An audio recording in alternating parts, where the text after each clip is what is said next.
Alright, so we're back in the garage today looking at the chain drive T-rail with the wedge piece from, or the rail from the 8365. So I've got some new stuff to show you guys today. First one, well, we have another older LiftMaster. Again, you should be able to tell by the way the case is that this is a pretty old one. So this one, as you can see, is a pretty rare one because it's a 1/3 horsepower with 2 lights on it. You really don't see that very often. This one is model 1050-6. And again, this is before they were putting dates on them, but these were from mid to late 80s. Let's see if I can do this one-handed. There we go. So these are not the original light covers, by the way. These light covers are from the 7220. But yeah, so I got a 1050-6. Which is the same generation as the 1040-6, which I guess might be a little easier if I do it on this side. And bear with me because I put this thing way too close to the shelves here. Hold on, there we go. We have a dip switch board again. So, yep, another dip switch machine. So this machine needed quite a bit of work when I got it. So this thing was replaced because the bushing in the sprocket was bad. As you can tell, that is not the original sprocket, and actually the sprocket that was bad was not original either, so the sprocket in this thing has been replaced before. So that was the main reason this was replaced. So there was actually another 1265 in the dumpster that I pulled parts out of. When I was in there replacing the gear, I also replaced the limit assembly in this because the original limit assembly was absolutely disgusting. So I replaced that just so it wasn't so gross in there.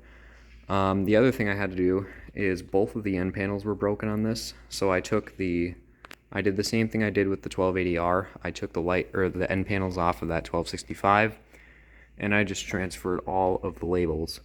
Now, the end panels on the 1265 are actually slightly different than they are on the 1050s, like this one. So the end panels are not exactly the same, but honestly, I don't care. It doesn't matter.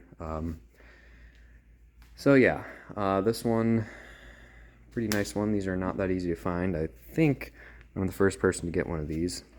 I have this again. That's the red LED 41A4166. And I'm pretty sure that's what it would have come with. I think the 1060 was the only one that came with the multifunction panel, and this would have come with the 51LM.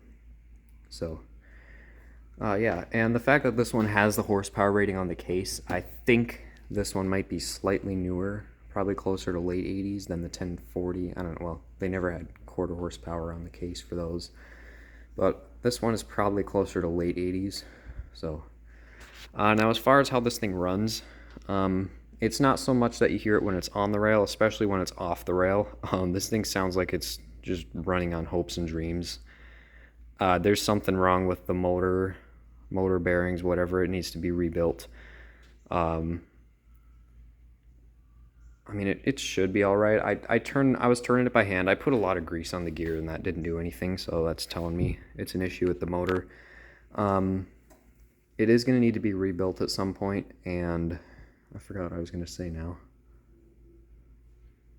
Oh yeah, so I was turning the motor by hand. It didn't really seem stiff or anything like that, which the other thing is, for some reason, the force has to be, take this off one more time here.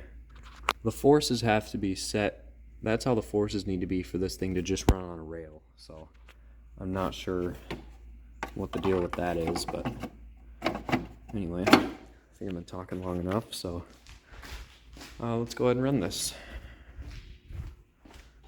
with the button.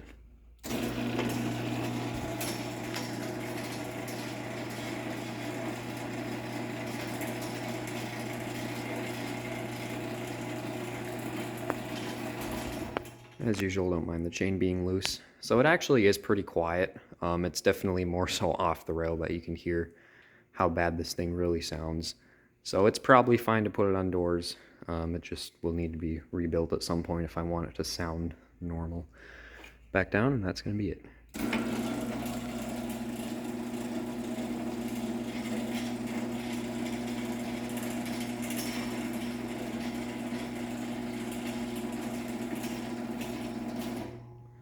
So yeah, that is the LiftMaster 1050-6. So thanks for watching, and stay tuned for the other ones I have to show.